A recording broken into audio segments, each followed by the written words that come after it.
The Great Hall of the Galactic Council buzzed with nervous energy. Representatives from dozens of worlds sat in their floating chairs, arranged in perfect circles around the central speaking platform. The air felt heavy with worry and fear. Everyone knew why they were here today. Captain Minjun Park stood alone in the center of the hall. He wore his simple blue uniform with no fancy decorations or shiny medals. His hands stayed calm at his sides, even though every alien eye in the room stared at him. He had not wanted this job. There, after Thente, Earth's real diplomats were stuck in hyperspace, trapped by a storm that would not clear for days. So, here he was, a former salvage ship captain, speaking for all of humanity. The massive doors at the far end of the hall opened with a loud hiss. Admiral Zixkar walked in, followed by 20 Velthari warriors. Each warrior stood 3 meters tall, covered in dark metal armor that gleamed under the hall's lights. Their red eyes glowed behind their helmets. The admiral himself was even taller, with golden markings on his armor that showed his high rank. Admiral Zixkar stepped onto the speaking platform. His voice boomed across the hall without any help from speakers.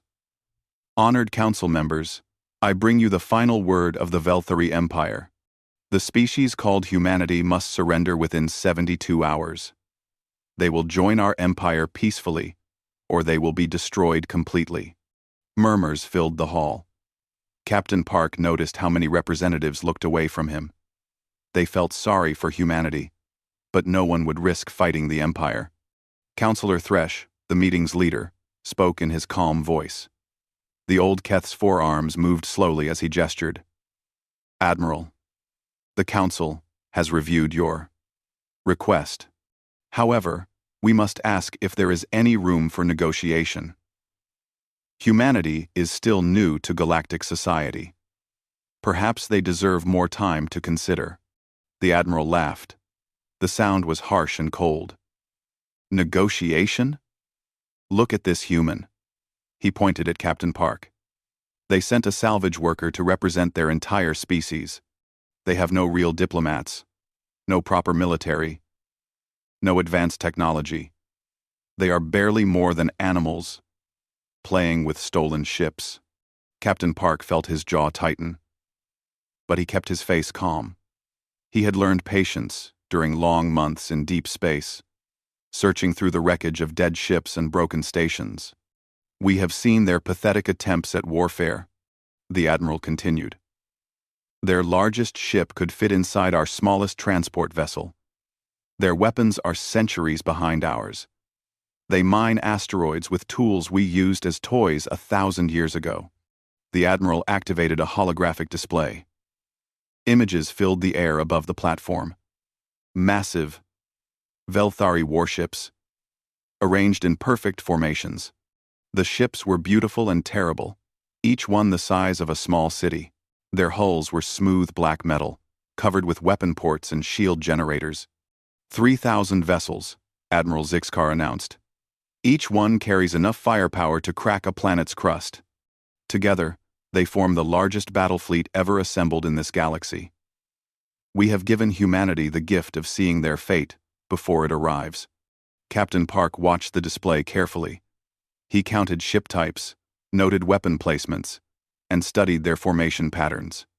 Old habits from his salvage days. Always examine everything before you touch it. Councillor Thresh's voice was sad.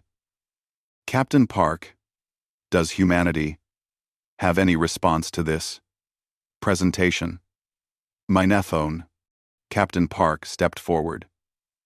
When he spoke, his voice was quiet, but clear. Everyone in the hall could hear him perfectly. Honored Counselor, I thank the Admiral for this demonstration. It is truly impressive. However, I would like to make a simple request. Speak, said Thresh. Humanity deserves the right to show our own military capabilities before we make any final decisions. I request permission to bring our flagship to the neutral zone for inspection. If the Admiral is willing, he may examine our vessel personally. The hall erupted in surprised voices. Several representatives laughed out loud. The idea of humanity having a flagship worth showing seemed like a joke. Admiral Zeke's car's red eyes blazed with amusement. "You want to show us your warship? This should be entertaining." "Very well. Human. Bring your greatest vessel. Let the galaxy see how pathetic your species truly is. It will make your surrender more educational." Captain Park bowed slightly. "Thank you, Admiral. We will meet in the Proxima Drift in 48 hours. I believe you will find our ship quite interesting." Quote, "I believe you will find our ship quite interesting." Interesting? The Admiral laughed again. "I doubt that very much. But yes, we will be there. The entire fleet will be there. We want every species in the galaxy to witness this moment." As the council session ended, representatives began leaving their seats. Many stopped to speak with Captain Park. They offered sympathy and wished him luck.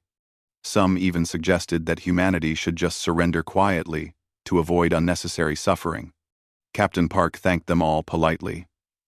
Inside, he felt a strange calm. He thought about his old ship, the vessel that had carried him through years of dangerous salvage work. That ship had saved his life many times in the dead zones around collapsed stars and shattered planets. It had never let him down. Walking toward the exit, he heard Admiral Zeke's car speaking to his officers. "Prepare the fleet for a demonstration. I want full battle formation. Every weapon charged, every shield active. This will be a lesson the galaxy remembers forever." Captain Park smiled to himself. He agreed completely. This would definitely be a lesson the galaxy would remember forever. Outside the council hall, he activated his communication device. "This is Park to Earth Command. The meeting went exactly as expected. Proceed with the plan. Send the Perseverance to the Proxima Drift. Full crew, standard configuration." He paused, looking up at the stars, visible through the station's transparent dome. "And tell Engineer Tanaka to make sure all systems are properly calibrated. We want to make a good impression. 48 hours. That would be just enough time for the galaxy to learn something new about humanity. Something the Velthari Empire would never forget." The Proxima Drift had never seen so many ships in one place.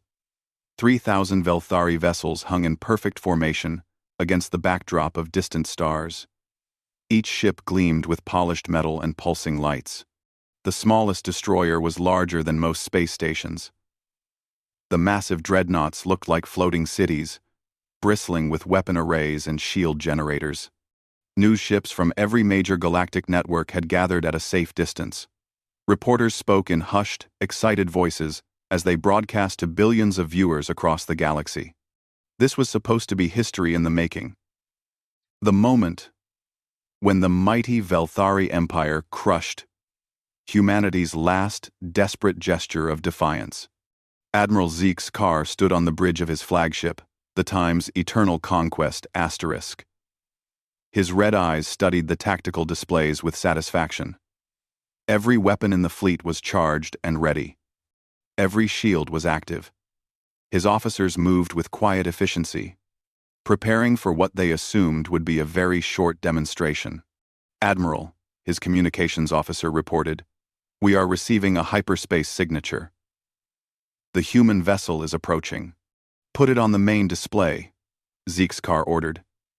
"I want to see this pathetic excuse for a warship." The space in front of the fleet began to shimmer. Reality twisted and bent as hyperspace opened like a flower blooming in reverse. A ship emerged from the swirling portal, and every being watching fell silent for different reasons. The human vessel was disappointing. That was the kindest word anyone could think of. It looked like someone had taken a basic cargo hauler and tried to turn it into a military ship using spare parts and hope. The hull was a patchwork of different metals. Some sections clearly newer repairs over older damage. Sensor arrays stuck out at odd angles. Many of them obviously salvaged from other ships. The whole thing looked like it had been built in someone's backyard by people who had never seen a real warship. By the void, whispered one of Zixkar's officers. That's supposed to be their flagship? On news broadcasts across the galaxy, reporters struggled to find professional words to describe what they were seeing. The human vessel appears to be uniquely designed, said one diplomatic correspondent. Another was more direct. Folks, I've seen garbage scows with more impressive appearances. The ship broadcast an identification signal. Asterisk.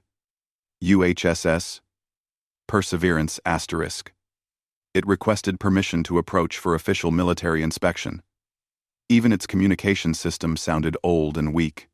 Admiral Zixkar laughed so hard his armor shook. This is their great warship? It looks like a flying junkyard. Accept their approach request. I want to board this thing personally. The galaxy needs to see exactly how hopeless humanity really is. The Perseverance Times moved slowly toward the Velthari flagship. Its engines left a trail of mismatched energy signatures, like someone had installed 3 different propulsion systems and hoped they would work together. Several sections of the hull were clearly just bolted-on patches. The whole ship looked like it might fall apart if anyone sneezed too hard. Captain Minjun Park appeared on the main communication screen. Behind him, his bridge looked cramped and cluttered. Cables ran along the walls in no particular pattern. His crew wore simple uniforms with no fancy decorations. Everything looked functional, but cheap. Admiral Zixkar, Captain Park said with a polite smile, welcome to the Proxima Drift. As promised, we have brought our flagship for your inspection. We believe in complete military transparency between civilized species. Transparency. Zixkar repeated, still chuckling. Yes, I think we can see right through your military capabilities. Very well, Captain. Prepare for boarding. I will bring a full tactical assessment team to evaluate your vessel. Of course, Admiral. We would be honored to show you our ship. Please dock at our main airlock. Fair warning. Our gravity is set for human comfort, so it might feel a bit light for your people. Within an hour, Admiral Zixkar and 20 of his best officers had transferred to the human ship. The moment they stepped aboard, they knew their initial assessment had been generous. If anything, the Perseverance Times looked worse from the inside. The corridors were narrow and poorly lit. Pipes and cables ran along the ceiling in a chaotic mess. The walls were painted in dull gray, with obvious patch jobs where repairs had been made. Everything smelled faintly of machine oil and recycled air. Welcome aboard, said Chief Engineer Yuki Tanaka, a small woman with grease-stained hands and a friendly smile. Sorry about the mess. We've been doing some maintenance work. You know how it is with older ships. Always something that needs fixing. Do P. One possible.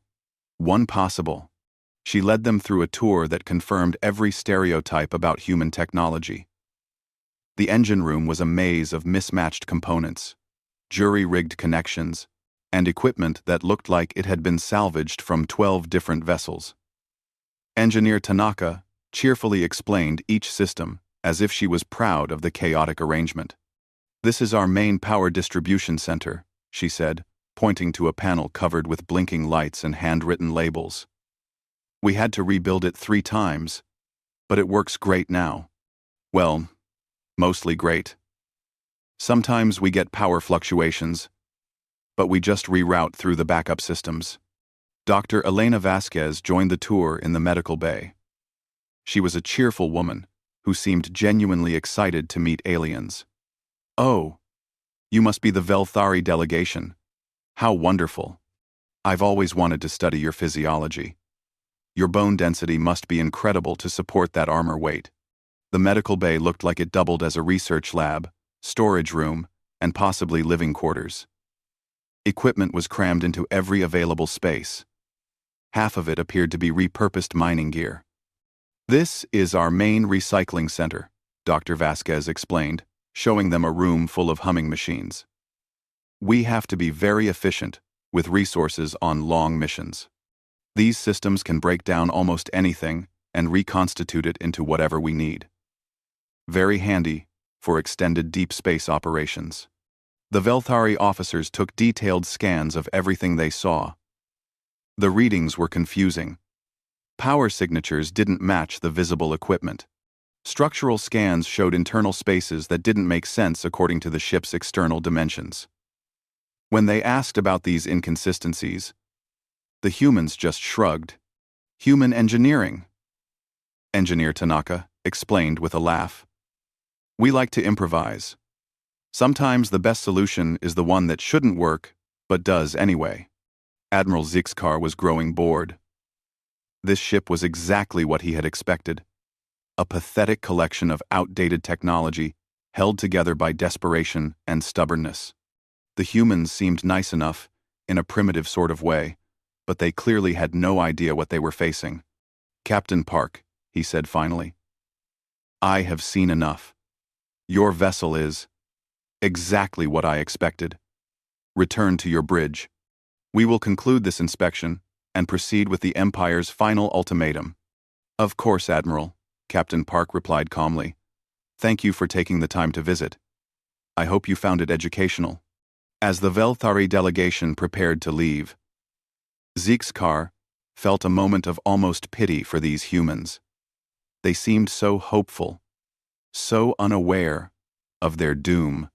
In a few hours, their pathetic ship and their entire species would be nothing but scattered atoms in space. Still, he had to admire their courage, even if it was built on ignorance. Something was bothering Admiral Zixkar, though he could not quite identify what it was. As his tactical team continued their inspection of the human ship, small details kept nagging at his mind. The power readings were all wrong. The ship's energy output was far higher than anything they could see should produce. It was like finding a tiny candle that somehow lit up an entire city. Sub-Commander Vex, he called to his chief analyst. Explain these energy signatures again. The younger Velthari officer looked uncomfortable. Sir, according to our scans, this vessel is generating approximately 40 times more power than its visible reactor systems should be capable of producing. However, we cannot locate any additional power sources. The humans claim it is simply efficient engineering. Engineer Tanaka overheard their conversation. She wandered over with a cheerful smile, wiping her hands on a dirty rag. Oh, you noticed our power efficiency. We're pretty proud of that. You see, when you spend most of your time working around dead stars and neutron remnants, you learn to squeeze every bit of energy out of whatever you have. She gestured toward a series of panels that looked like they had been built from kitchen appliances and mining equipment. These babies can extract usable power from almost anything: cosmic radiation, particle decay, even gravitational fluctuations. When you're doing salvage work near black holes, you can't afford to waste a single erg of energy. The Velthari team exchanged glances. Black hole salvage operations? That sounded incredibly dangerous, almost impossible. But the humans spoke about it like it was routine work.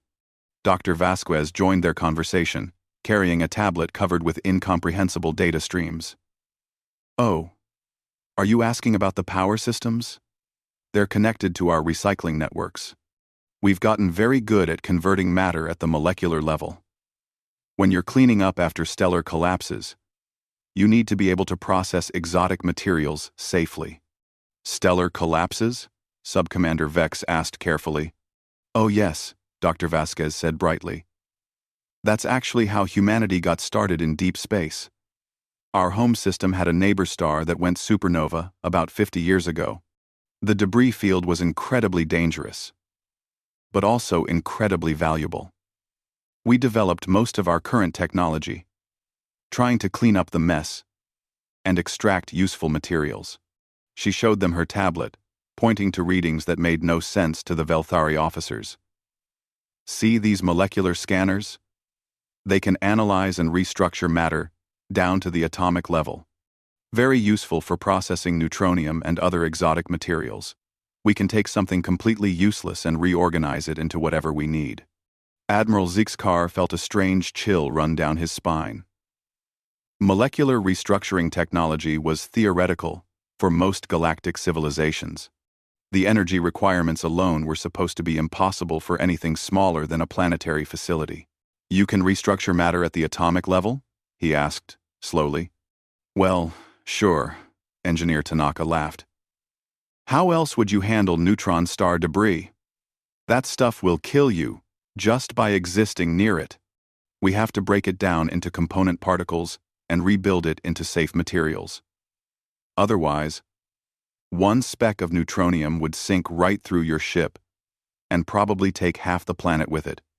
The ship's AI chose that moment to join their conversation. A cheerful holographic face appeared on a nearby screen. Just a simple blue outline, like something a child might draw. Hello there, the AI said in a friendly voice. I'm Sam. I help coordinate the ship's basic functions. Are you enjoying your tour of our vessel? Sub-Commander Vex nearly jumped out of his armor. That's your AI? Yep. I'm not very fancy, but I do my best. I help manage our recycling systems, coordinate power distribution, and make sure nobody accidentally turns us all into plasma while we're working with exotic matter. The Velthari team quickly ran scans on the AI core. What they found made no sense at all. The processing power was distributed throughout the entire ship in ways that violated every principle of computer science they knew. It was like the entire vessel was one giant thinking machine, with each system serving as both computer and component. Sam, Admiral Zixkar said carefully, what is your processing capacity? Oh, I don't really think about it in numbers, Sam replied cheerfully. I just handle whatever needs handling. Usually, that's pretty simple stuff. Monitoring molecular conversion rates, calculating gravitational stress patterns, keeping track of a few million atomic reorganization processes. Nothing too complicated. A few million processes? The most advanced Velthari computers could barely handle a few hundred complex calculations simultaneously. Captain Park appeared in the corridor, still wearing that same calm smile. I hope you're finding everything interesting, Admiral. I know our technology probably looks pretty different from what you're used to. Different, Zixkar repeated slowly. Captain, your engineer mentioned that you do salvage work near neutron stars and black holes. Is this routine for your people? Oh, absolutely, Captain Park nodded. It's actually how most of us make a living. Space is full of dangerous debris from stellar collapses, and somebody has to clean it up. The work is risky, but the materials you can recover are incredibly valuable. Plus, it's good for the galaxy. Nobody wants chunks of neutronium drifting around shipping lanes. He gestured toward a viewing port where they could see stars in the distance. The Times. Perseverance Times here has actually been through 7 major cleanup operations. We've processed debris from 2 different supernovas, 3 stellar collapses, and 1 binary system that got torn apart by a rogue black hole. She's not pretty, but she's reliable. Engineer Tanaka nodded enthusiastically. We've rebuilt her so many times that there's probably not much of the original ship left. Every time we encounter new types of exotic matter, we have to upgrade our systems to handle them safely. That's why everything looks so patched together. It is patched together. Dr. Vasquez looked up from her tablet.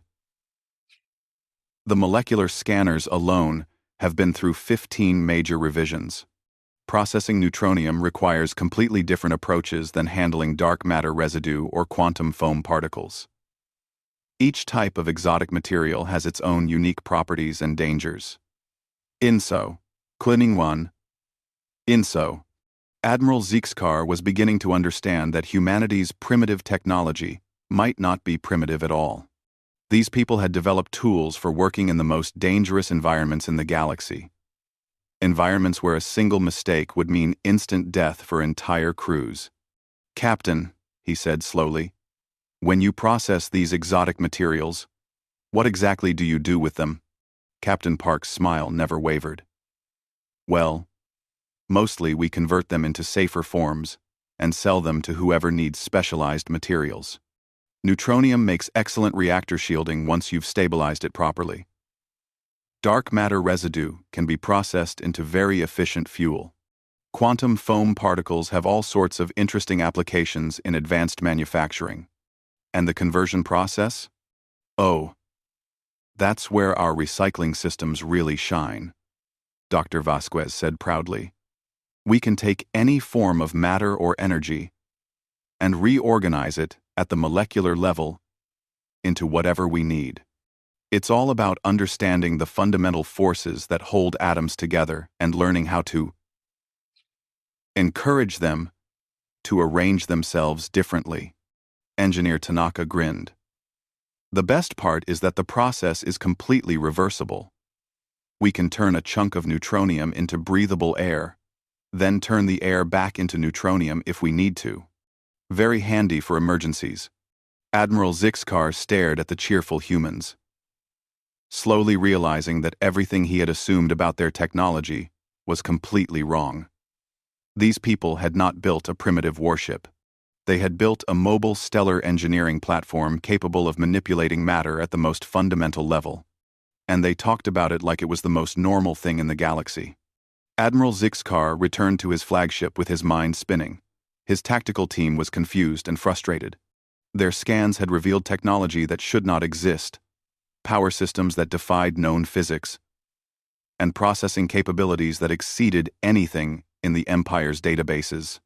Yet the humans spoke about it all like it was perfectly normal salvage equipment. Sir, Sub-Commander Vex reported quietly, I recommend we proceed with extreme caution. These humans may be far more dangerous than we initially assessed. Dangerous? Zixcar laughed, but the sound was forced and hollow. Look at their ship, Sub-Commander. It's held together with spare parts and good intentions. They may have some advanced recycling technology, but that doesn't make them a military threat. He stared at the human vessel through his bridge's main viewing screen. The Times, Perseverance Times, still looked like a flying junkyard.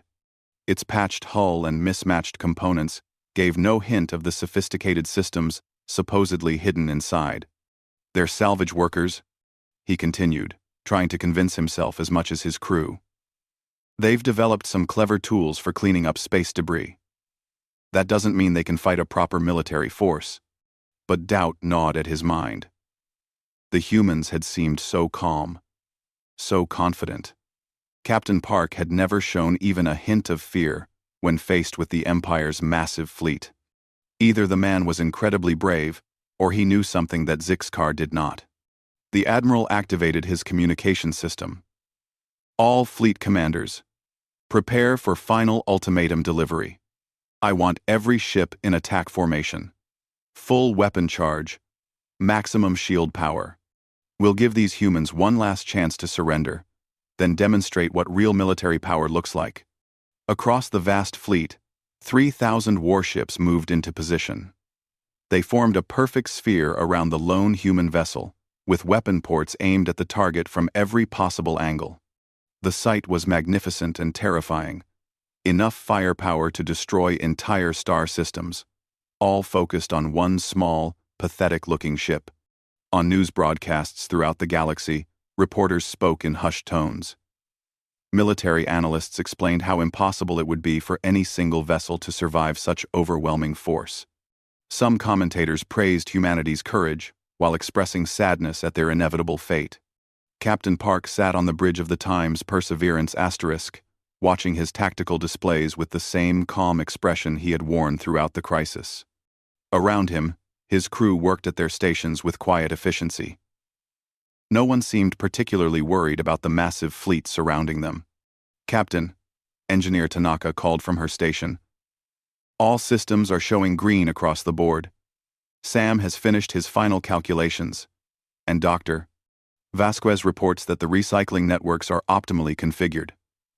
We're ready for whatever happens next. Thank you, Yuki, Captain Park replied.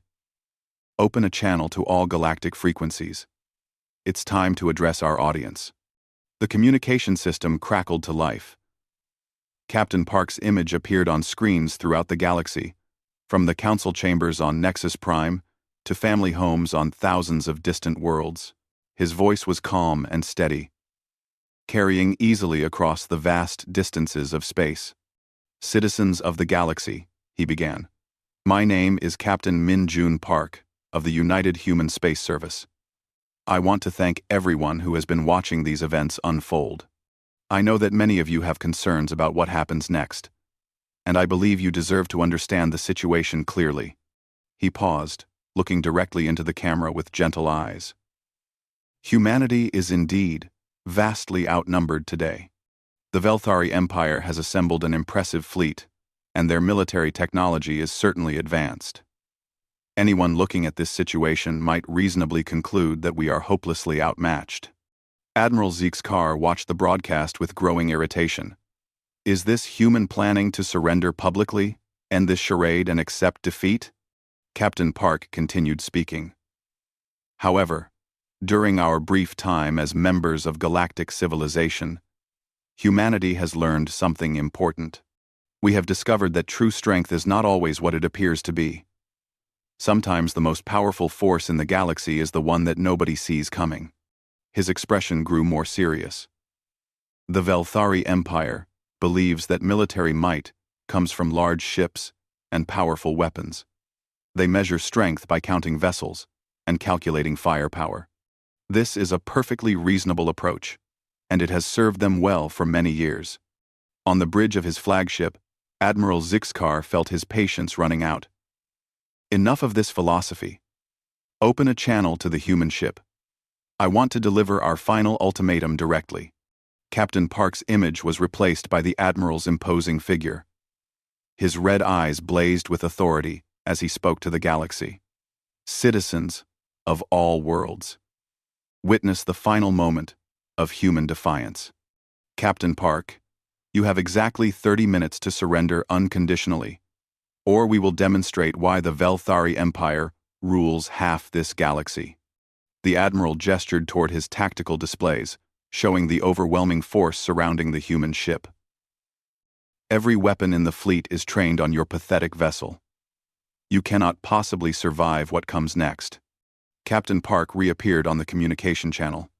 His calm smile had not changed at all. "Admiral, I appreciate your directness. 30 minutes is very generous. However, I feel I should mention something that might interest you." "Speak quickly, human." "The Times Perseverance Times is not actually our warship," Captain Park said simply. "She's our emergency rescue and disaster cleanup vessel. What you've been inspecting is the ship we send to clean up after stellar collapses and extract survivors from neutron star debris fields." The Admiral frowned. "What are you saying?" "I'm saying that the technology you observed, our molecular recycling systems, our exotic matter processors, our distributed AI networks, these were all developed for humanitarian purposes. We built them to save lives and clean up cosmic disasters." Captain Park's expression grew thoughtful. "But we recently realized that technology designed to safely process neutron star debris might have other applications. After all, if you can successfully restructure neutronium at the molecular level, dealing with conventional matter becomes relatively simple." A chill ran down Admiral Zeekskar's spine. "You're threatening us with salvage equipment?" "Not threatening, Admiral. Simply explaining. You see, the same systems we use to convert dangerous exotic matter into safe materials can easily work in reverse. Neutronium processing requires incredible precision and power. Converting normal matter into component particles requires much less effort." The human captain looked directly into the camera, speaking to the entire galaxy. "We never wanted to be warriors. Humanity prefers to build rather than destroy, to rescue rather than conquer. But we won't allow our people to be enslaved or destroyed." Engineer Tanaka's voice could be heard in the background. "All systems ready, Captain. Sam confirms optimal configuration. 4. Defensive operations." Dr. Vasquez added her report. "Molecular scanners are active and locked onto all surrounding targets. Recycling networks are prepared for large-scale processing operations." Captain Park nodded calmly. "Admiral Zeekskar, you have 5 minutes to withdraw your fleet beyond the safety perimeter. Any vessel remaining within combat range after that time will be considered a direct threat to human lives. You're bluffing, the Admiral snarled. One ship cannot defeat 3,000. You're absolutely right, Captain Park agreed. One warship could never defeat your fleet. Fortunately, the Times Perseverance Times isn't a warship. She's something much more dangerous, a tool designed to clean up the universe's most dangerous messes. He smiled sadly. And right now, Admiral, your fleet looks like exactly the kind of mess we were built to handle. 5 minutes passed like an eternity. Admiral Zeekskar stared at the human vessel, his pride warring with a growing sense of unease. The Times Perseverance Times hung in space like a broken toy, surrounded by the might of the greatest fleet ever assembled. Yet something in Captain Park's calm confidence made the Admiral's stomach twist with worry. Sir, Subcommander Vex reported nervously, the humans are showing no signs of retreat or surrender. Their energy readings are unusual. I'm detecting massive power buildups throughout their vessel, but I can't identify the source or purpose. Impossible, Zeekskar growled. They're trying to frighten us with sensor ghosts and empty threats. No single ship can challenge the Empire's fleet. Prepare to fire on my command. Across the galaxy, billions of beings watch their screens in tense silence. Military experts provided nervous commentary, explaining how the coming battle would demonstrate the futility of resisting superior force. Most viewers expected the engagement to last mere seconds. On the bridge of the Times, Perseverance *, Captain Park stood quietly beside his command chair. His crew worked at their stations with the calm efficiency of people who had faced impossible odds many times before. Engineer Tanaka ran final diagnostics on systems that most galactic civilizations could not even imagine. Dr. Vasquez monitored exotic energy patterns that existed nowhere else in known space. All stations report ready, Sam announced cheerfully. Molecular scanners have completed target analysis. All surrounding vessels have been mapped to the atomic level.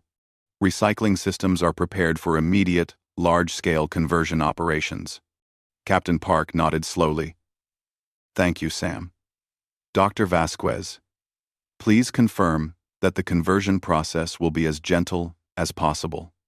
I want no unnecessary suffering. Already programmed, Captain, she replied softly. The molecular breakdown will be instantaneous. They won't feel anything. The process will scatter their component atoms harmlessly across local space. Engineer Tanaka looked up from her console. Sir, I'm reading massive energy spikes across the Velthari fleet. They're preparing to fire everything they have. Understood, Captain Park said calmly.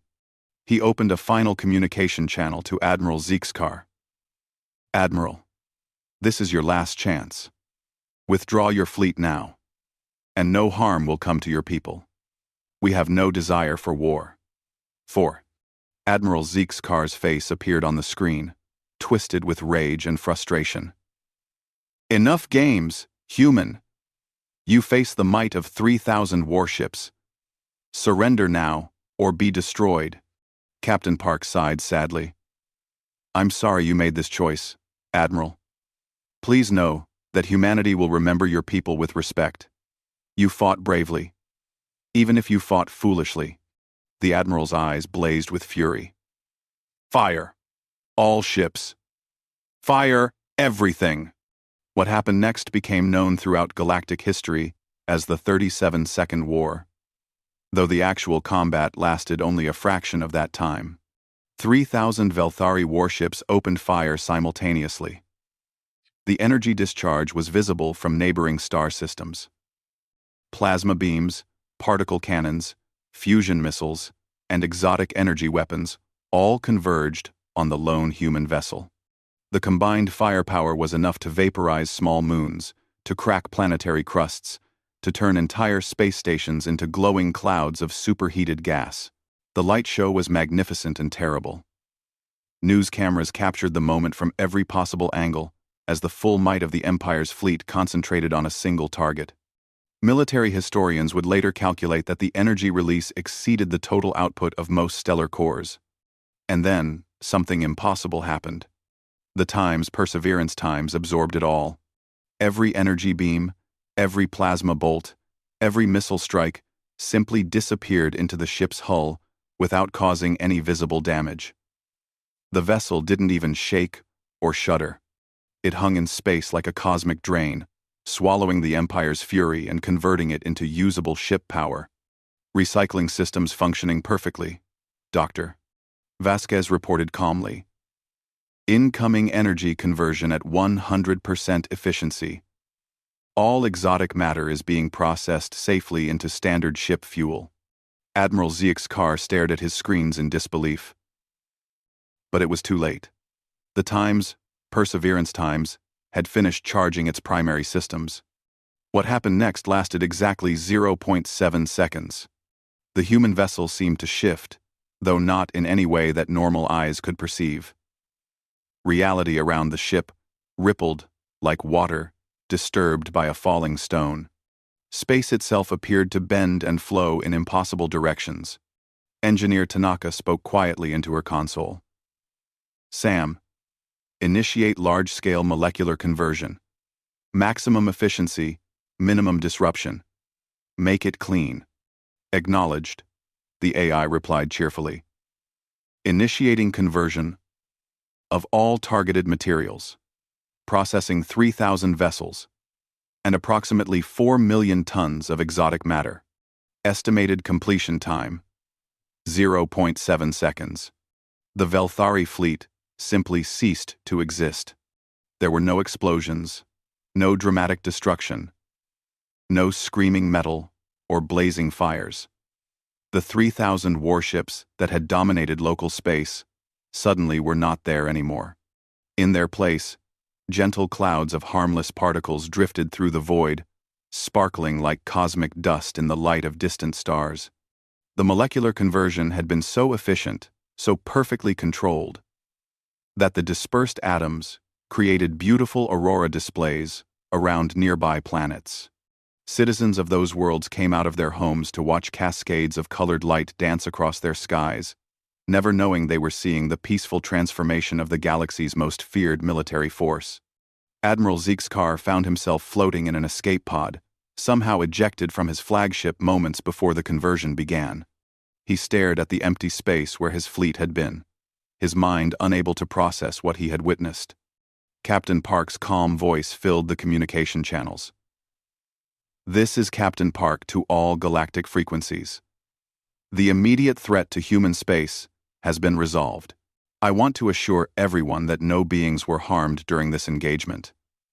The Velthari crews were safely converted and will be reconstituted at appropriate medical facilities throughout the galaxy. He paused, looking directly into the camera with gentle eyes. Humanity did not seek this conflict. We would have preferred peaceful negotiation and mutual cooperation. However, we will not allow our people, or any peaceful species, to be enslaved or destroyed by those who mistake cruelty for strength. The captain's expression grew thoughtful. I want the galaxy to understand something important. The technology you witnessed today was developed to save lives, not take them. We built these systems to clean up cosmic disasters and rescue people from impossible situations. Today, we were forced to use them defensively, but their true purpose remains unchanged. Engineer Tanaka's voice could be heard in the background. Reconstitution facilities are ready, Captain. We can begin restoring the Velthari crews whenever you're ready.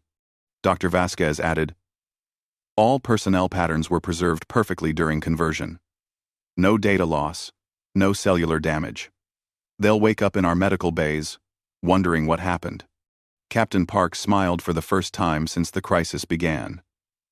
You see, even in conflict, humanity chooses preservation over destruction. We believe that every life has value, even the lives of those who threatened us. Admiral Zeke's car, still floating in his escape pod, spoke into his emergency communicator. I don't understand. Why didn't you kill us? You could have destroyed the entire fleet and everyone in it. Captain Park's image appeared on the Admiral's small screen. Because that's not who we are, Admiral. Humanity learned long ago that our greatest strength is not our ability to destroy, but our determination to protect and preserve. We fight only when we must, and even then, we try to save our enemies along with ourselves. The human captain leaned forward slightly. The Velthari Empire has great potential, Admiral. Your people are strong, brave, and intelligent. But you've been using your gifts to enslave and terrorize others. That ends today. From now on, your empire will learn to build rather than conquer, to cooperate rather than dominate. Across the galaxy, the Galactic Council called an emergency session. Within hours, they had unanimously voted to recognize humanity's sovereignty and to request a complete review of galactic military policies. The age of conquest through superior firepower had ended in 0.7 seconds. Admiral Zixkar became the first alien student of human stellar engineering, spending the next several years learning how to use matter conversion technology for peaceful purposes. He would later establish the Velthari Reconstruction Corps, dedicated to cleaning up the damage his empire had caused throughout the galaxy. And the Perseverance Times returned to her normal duties, rescuing stranded ships and cleaning up cosmic debris, carrying tools of salvation, disguised as salvage equipment, through the vast and dangerous beauty of space.